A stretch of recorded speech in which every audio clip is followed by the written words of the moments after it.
I'm glad you all made it in this nice and cool morning. I'd like to welcome everyone here and everyone on Zoom.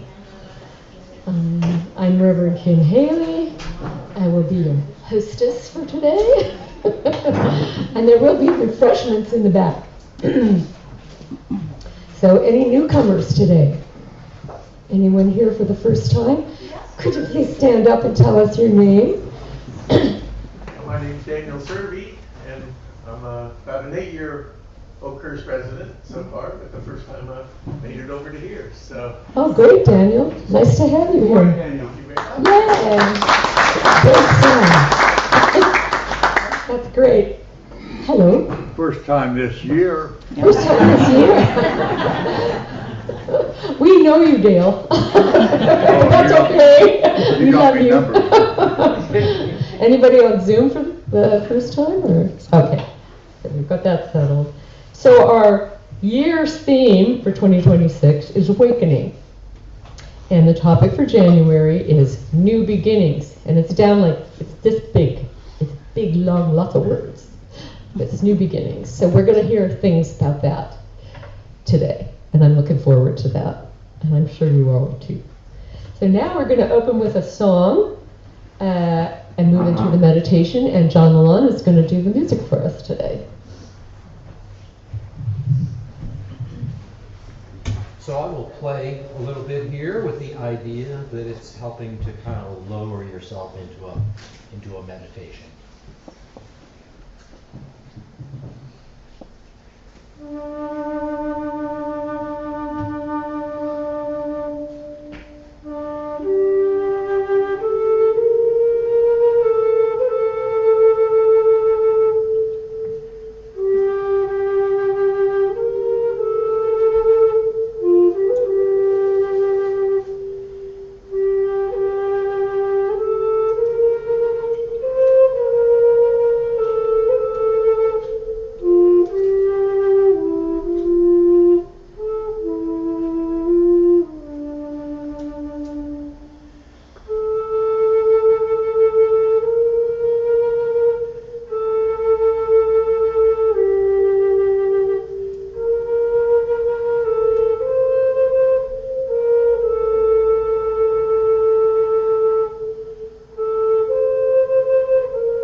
Miracles come from love. The solution that comes from loving minds are without limit. The willingness to love, to regard each other as equals, is the essence behind all miracle making.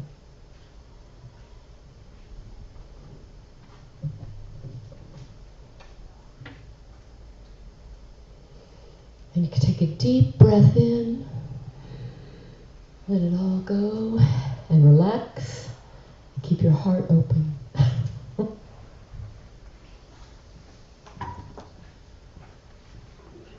It was so quiet in here during the meditation, it was just amazing.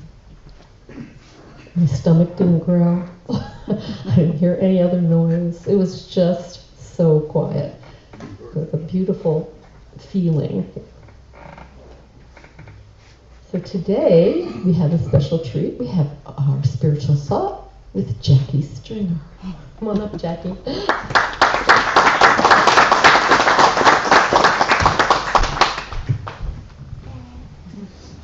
Good morning, PLC. How are you? Good morning, Jacque. So, new beginnings. Do you know that there's many churches with the name New Beginnings? Many, like over 100. I had to look it up because it's so popular. But for some reason, what kept coming to my mind is like a halfway house for parolees. It's a new beginning for everybody. And new beginnings come with both excitement and fear. Whenever we're starting something new, it's very normal to have that excitement flare up, and then sometimes a little fear pops up. And sometimes one will overshadow the other. And in the Bible, Jesus says that we are to be childlike to enter into heaven. And what that means to me is that we must use our imagination when we get into situations where maybe potentially fear is overshadowing some of our excitement. And it's a natural thing for children to do. They're always using their imagination. And somehow as we get older, we tend to lose that magical ability because we're so worried about how we're going to pay bills or how we're going to meet somebody or what we're going to do. And things just get in front of that beautiful ability to magically leave your mind open and allow love to come in. As adults, we have to work at sometimes reigniting that engine of imagination as we're still having to pay those bills, get the mortgage paid, and raise the kids. It gets hard. It's important, though, not to bypass that fear, because a lot of times fear is a really good messenger as long as we're keeping it in check. I like to think of it as if I was at a dinner table, I would keep fear right beside me, and I would keep my excitement right in front of me.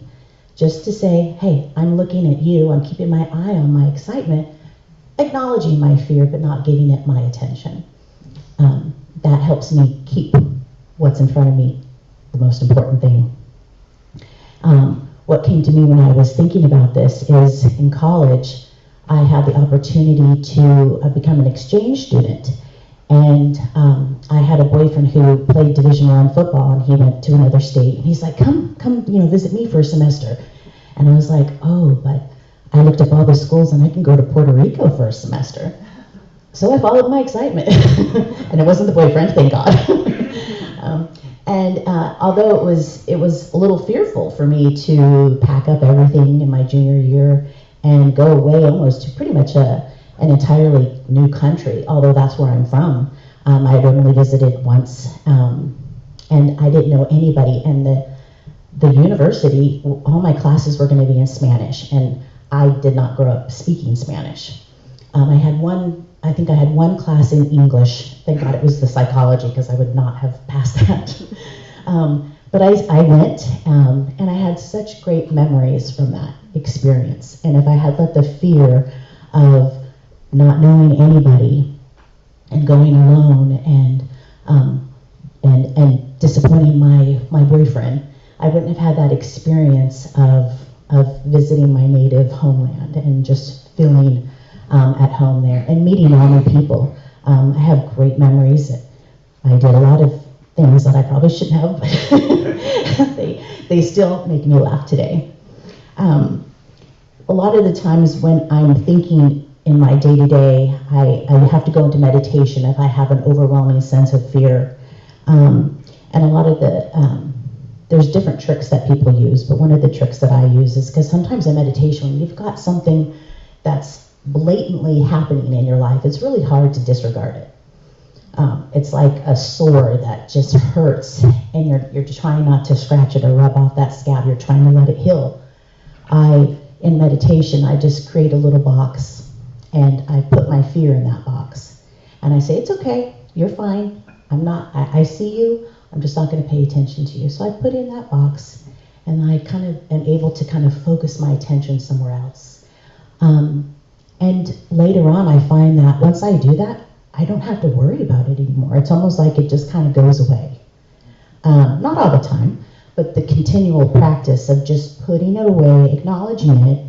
I name it sometimes. I have to know, because sometimes there's abnormal things that come up, like, why do I feel so fearful of this? Or I have to really figure it out, name it, and put it away.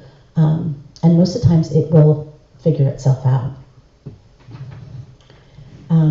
So in conclusion, it's important when we all have new beginnings.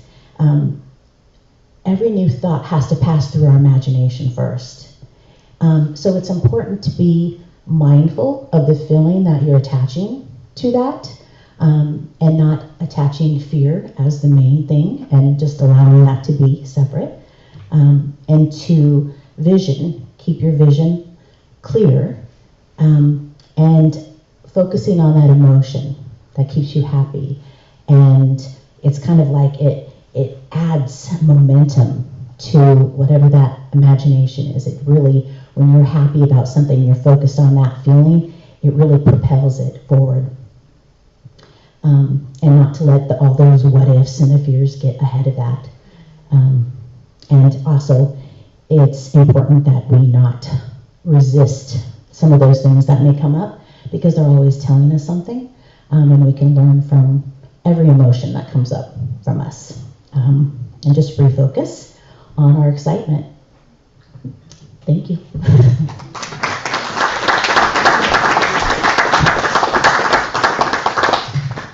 Thank you, Jackie. You're welcome. That does work. It does.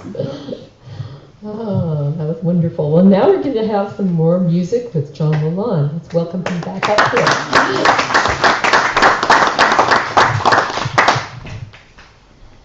Well, thank you, Jackie.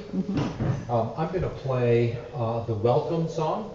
I played it a year ago in January, and it just shows the consistency of my mind that when I saw the Welcome song a year ago, I thought, much like I did in preparation today, that we're welcoming a new year. And we're welcoming new beginnings. We're welcoming the excitement that we have, and we're welcoming the capacity to set that fear aside. And so the Welcome song, I've changed it up a little bit. It's a traditional native song. I tried to find some greater history than just saying that, but it is actually several tribes have a welcome song.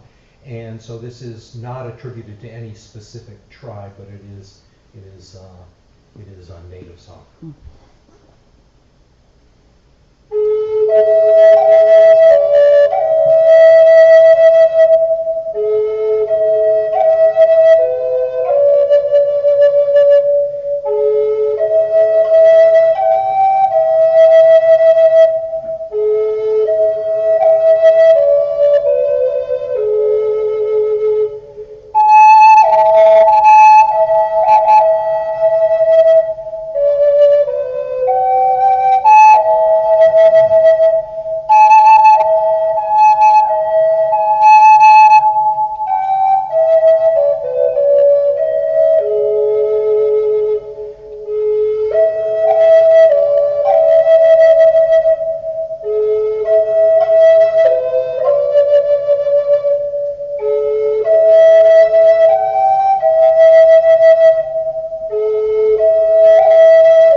a way to welcome in the new year. Oh, wonderful. Really cute.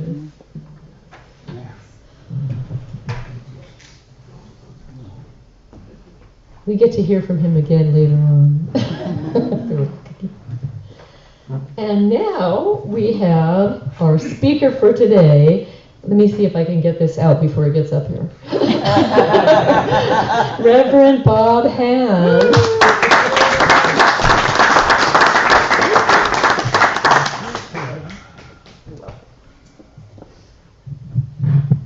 I want to start today saying I'm defying authority today. That's right. The authority set the topic as new beginnings, and that's not going to be my topic. To be fully open, though, I want to admit that I went to our lead minister, LJ, and asked her if it was okay if I define authority. She assured me it was, so here I am taking a stance. Because I've been thinking about the past. And by the way, I actually am going to get to new beginnings towards the end of my talk. That'll be 2 or 3 hours from now. But I've been thinking about the past, and I was thinking about tools that we use. And, there was a time tens of thousands of years ago when people used stone and wood, maybe antlers and bones, and that was the only tools that humans had. And then eventually we moved into the Bronze Age, and we could make many more things, but it was a soft metal, so it was limited. And then on to the Iron Age, where now we had a much harder metal, all kinds of new tools developed during that time. And then eventually on to steel and other alloys, and now into computers and iPhones and jet planes. I mean, technologically, we have made giant changes. People, not just from the Stone Age, people 100 years ago wouldn't even recognize the tools we use now, the iPhones and computers and things. And in thinking about that, I thought, but religion has barely changed at all. Really, think about this. Now, they found burials from about 150,000 years ago. Huge time frame. And in those burials, people had left items that apparently were for the deceased to use in an afterlife, tools and clothing and things. And so they speculate, yes, there was a type of religion. And then maybe about 12,000 years ago, people were painting in caves and leaving little figurines. And again, we look at those and say, those were probably some form of religious activity. But we can't really know about ancient religions until there was writing. And the first writing was in an ancient country in the Middle East, Sumer. The Sumerians developed the first forms of writing. And before long, they were writing about things happening there and about their gods. We have any number of writings from over 5,000 years ago about the Sumerian gods, and they had numerous gods, but they had one main god for the earth, Enlil. And Enlil lived in a special place for divine beings. They worshipped him, they prayed to him, they built temples for him, they asked him for favors. And they had a special class of human beings, they're priests, for the interactions, the communications with their God. Now we're 5,000 years later. They estimate, by the way, this was shocking, that there are about 10,000 religions existing on earth right now. And many people, or some people anyway, belong to more than one religion. They'll identify themselves. But well over 90% of all people say they belong to one of the 5 major religions: Christianity, Judaism, Islam, Hinduism, and Buddhism. So that's where the vast majority of people are. And if you look at those, let's set Buddhism aside right now, but if you look at Christianity, Judaism, Islam, Hinduism, there's a god or gods, a god who dwells in a different kind of place. And we build temples for him. And we make offerings to him. And we pray to him, asking him to do things for us. And all of them have a special class of people, priests, ministers, monks, who communicate with and serve the God. Now, Buddhism, in theory, doesn't have a God. It has the Buddhist concept, the Buddhist level that any person can reach. But Gina and I went to Korea, and a friend of ours who's there took us around on a tour of a good part of South Korea, and he took us to many temples, Buddhist temples. And so they have temples for Buddha. All of them had statues of Buddha in them. Sometimes many statues, sometimes giant statues. And people went in and left offerings and prayed to Buddha, asking for favors. And they have a special class of people, Buddhist priests and monks, to communicate. And so even though our technologies, our societies, our language have changed beyond recognition from older times to now, our religions really haven't. Yes, we've changed the names of our gods and some of the descriptions, but a Sumerian from 5,000 years ago would fit right into the relationship with God that most people have in their religions and the 5 major religions. And to show you how much we just carry that, the Sumerians also had many goddesses, but their main one was Inanna, and she was, besides the main goddess, fertility goddess. And when Sumeria sort of drifted away as a civilization, Acadia took over, and they took Inanna and made her Ashtar.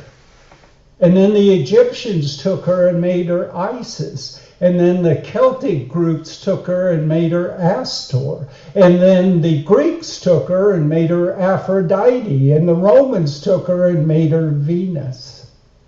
The same goddess, little different description, little different names. Now, except for Hinduism, the modern religions decide they don't need any goddesses messing things up in the world, you know. So we've dropped those.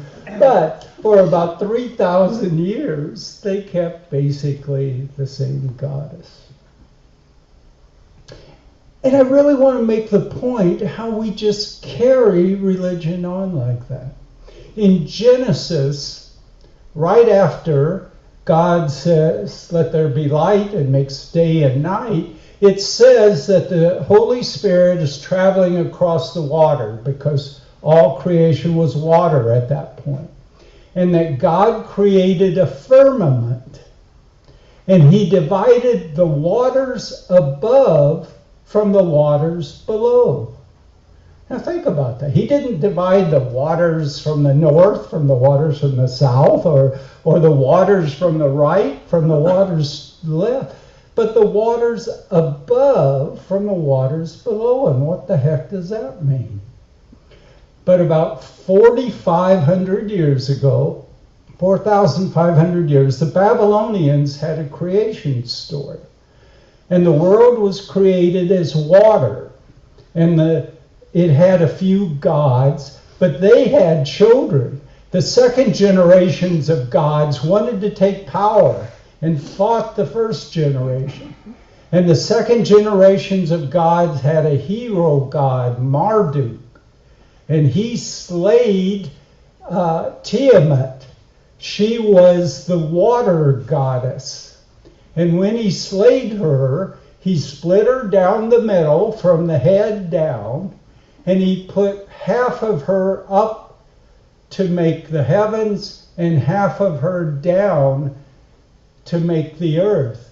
And the way it describes it is he put this water goddess above and the water goddess below. So 4,500 years later, when we print Bibles, we say the firmament split the waters above from the waters below, and we don't even have any idea where that came from. But what about new thought? Have we moved on from this? Have we moved on from this very basics of religion that's been carried for 5,000 years? Well, in many ways we have. We have divine spirit. Divine spirit is not a person. Divine spirit doesn't have the personality items like hate and jealousy and loving some people more than other people. Divine spirit doesn't dwell in some heaven. It's oneness with all things. We do spiritual mind treatments. So we're not praying. Pray means to ask or beg. We're not praying to some God. A spiritual mind treatment states a fact. If we want Bob Hand to end his talk and sit down, we don't pray to God and ask of that. We say, I see God hand. There you go. Gene hates it when that term. I see God hand. Stopping his talk and sitting down. We say it as a fact, not as a begging. And although we have ministers and practitioners, except for me perhaps, mostly they're not seen as the only relationship we have with divine spirit. We say each person has that same relationship. And even though we have this building, it's not a church, it's not a temple, it's a religious center, so that we can explore and teach and share. So it would appear we've moved past the 5,000-year-old beliefs of religion, except I'm not totally sure we have. Every service, we say the prayer of protection. Well, if we're all one with divine spirit, who are we being protected from? We have spiritual mind treatment, but we'll say all the time, and even in the Science of Mind, at one point it says that you can have anything you ask for. Well, who are we asking for something? And, if you see somebody, unless they have on little earphones and they're talking to an iPhone, if you just see somebody talking to themselves, we generally think that they're a little insane. But if we're talking to God, and we're all divine spirits, so we're all God, that means we're talking to ourselves. Are we insane? I don't know. These are the things I sit around and think about and try to discuss with Jean, who goes, yeah, I'm not so sure. But I think it's real. I think it has a meaning to us. People have said, actually, there are people for thousands of years who have said it. They said, when humanity was young, when humanity as a whole were infants, the divine taught us as infants. It taught us as children.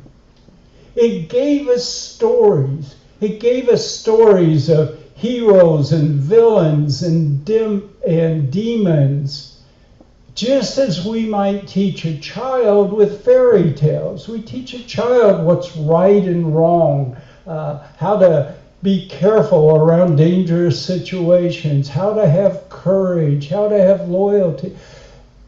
Our fairy tales have all of that in it. Is that how Divine Spirit taught people originally? Did it create stories that they could understand? And do we carry those same stories now in our subconscious? Is that what guides us? The children's stories?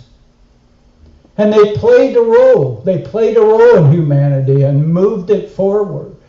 But we are different people now.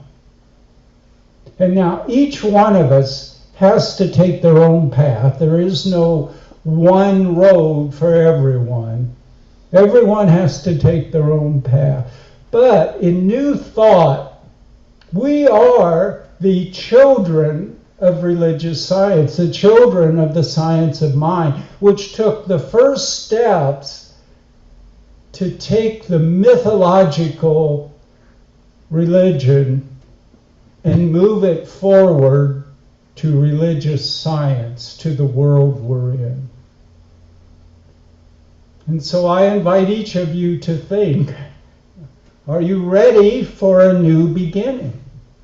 See how, Jay, I got that? Are you ready for a new beginning? Are you ready to let go of your childhood teachings, of the mythology of religion? Not the mystery of it. It's always a mystery.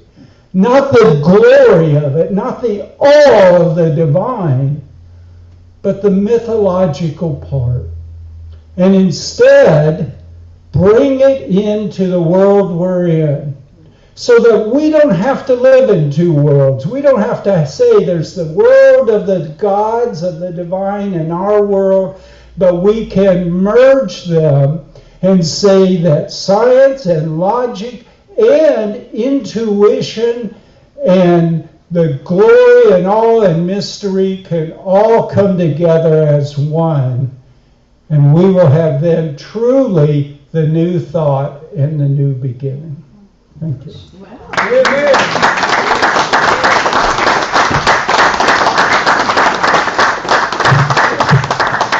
Wow. Wow.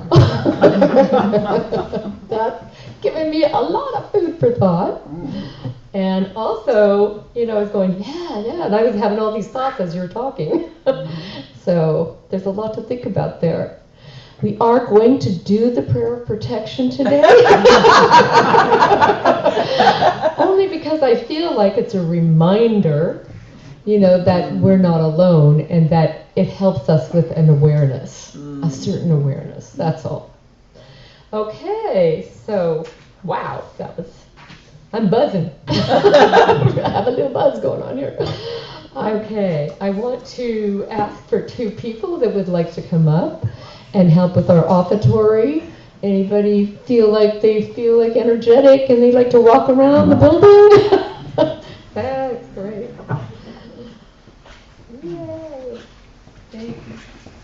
Karen and Nancy. Okay, and we'll do our prayer to begin with. Divine love flowing through me blesses and increases all that I give and all that I receive. Amen. I thought I would bring up the Greek gods right now from a book I read a long time ago, Ceres. And they are not fun. I like the God that we're talking about now who's open. Who's an open. They were kind of mean and punishing. And even the God I grew up with was kind of punishing, punitive. So I like looking at God as all-inclusive and a healing God. But you can choose what you want. So I want to explain to those watching our service on Zoom that you may tithe by going to the iFocus email, pressing the green button, or mailing a check to Positive Living Center, P.O. Box 2683, Oakhurst 93644. And we also we have prayers, and we have a frog box that we have at the back of the room. If you haven't noticed, it's in the corner. And there's little slips of paper, and you can write out a request for a prayer. Thank you.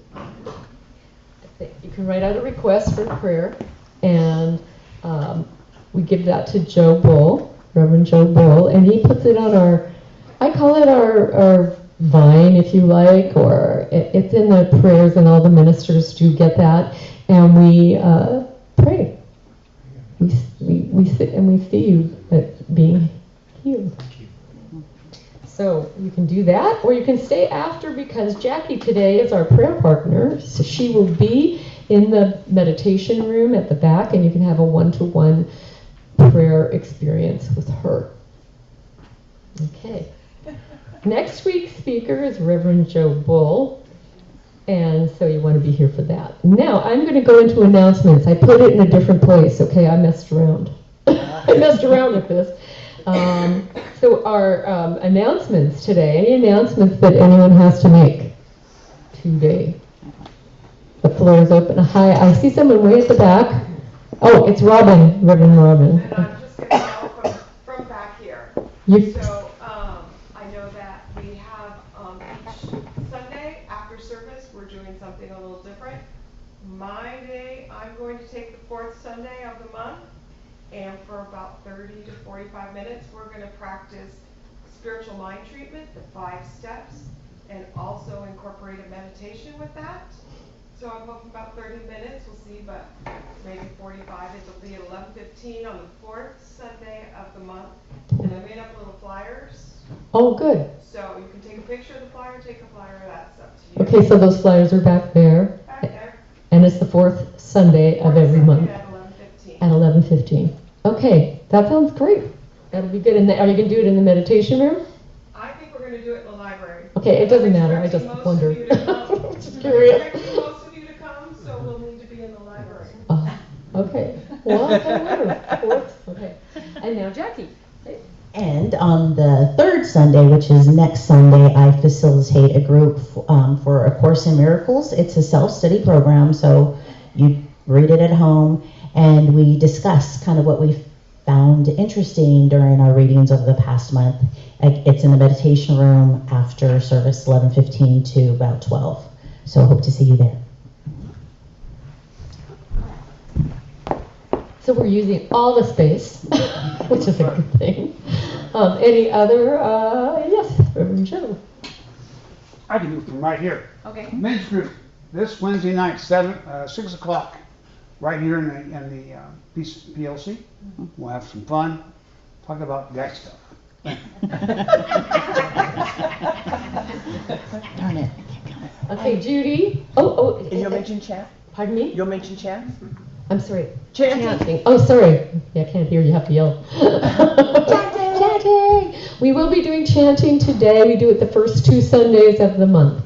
And so it'll be about 11:15. And we'll do it right here. And so you're all welcome to stay and do that. It's fun. It's lots of fun. It opens everybody up. We have a lot of fun and we laugh at the end. So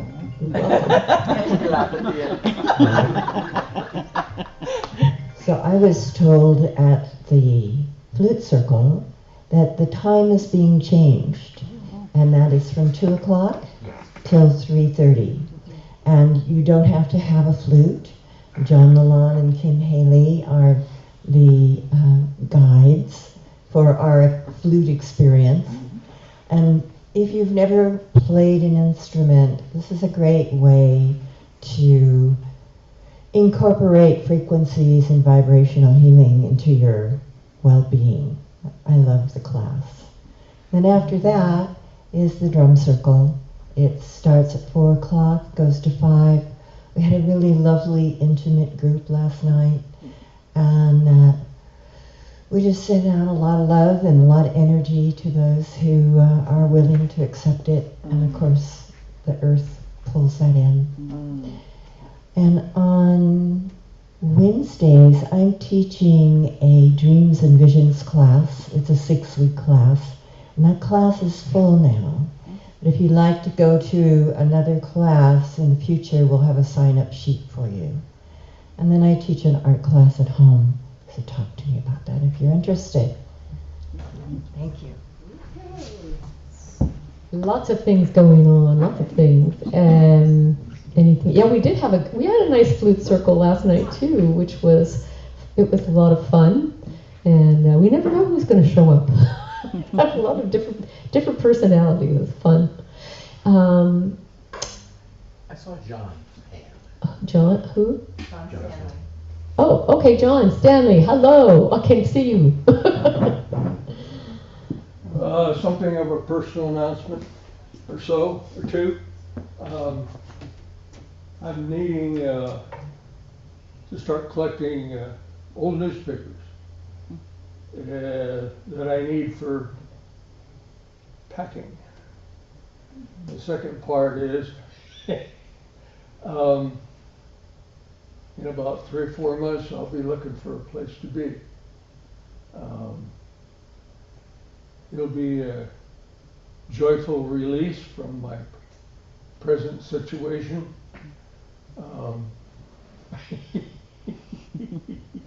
And it'll probably even save someone's life, not mine. Oh, so I appreciate that.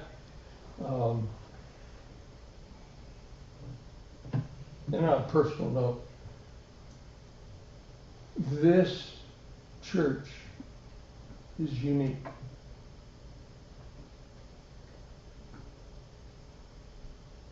I grew up in 2 different religions. One had a big old cross, and people that would, if you went to their school, boy, they wrapped. That's one reason this is all busted up.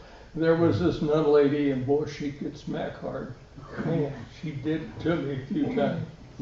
So this isn't fear. This is love. And God bless the difference. And keep your ear to the ground.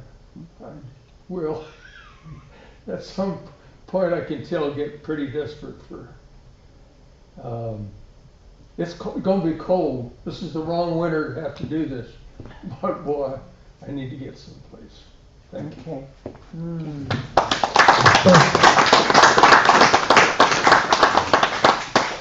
Because there's some new beginnings happening there too. Yes. And our hearts are with you for that. Never think that they're not, because they are. Any other announcements? Okay. I would just like to thank everybody for being here today. It feels so good. And we're a really nice, great community. I love it. Thank you for being here. So now we're going to do the prayer of protection. The light of God surrounds me. The love of God enfolds me. The power of God protects me. The presence of God washes over me. The energy of God is me. Wherever I am, God is, and all is well. See, we got that in there too. I would like to have John LaLonde come up and do our closing song.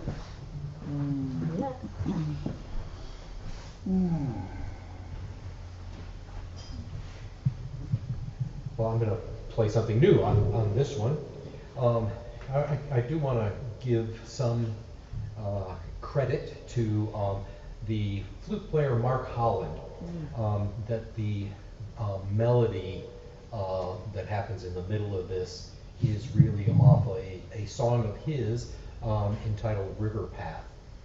I call this Rocky Trail.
I went somewhere. I went on a little voyage.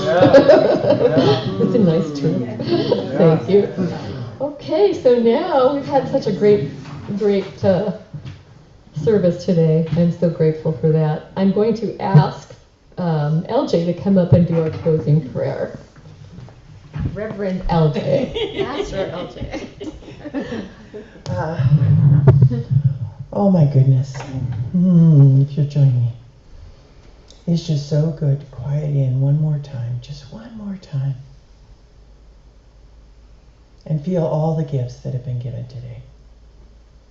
And that we are giving by our presence and our attention and our living this life. And gratitude and thanksgiving for life as it is, God as God is. Even if we get some weird ideas about that sometimes, it's okay. Because God knows who God is or what God is. Maybe more than we could ever fathom or imagine, but still being a dimension or the allness of every dimension. And I'm so grateful for God. So grateful for you. Have a great week. Thank you. And so it is. So it is. See you next week. Bye. I'm sorry?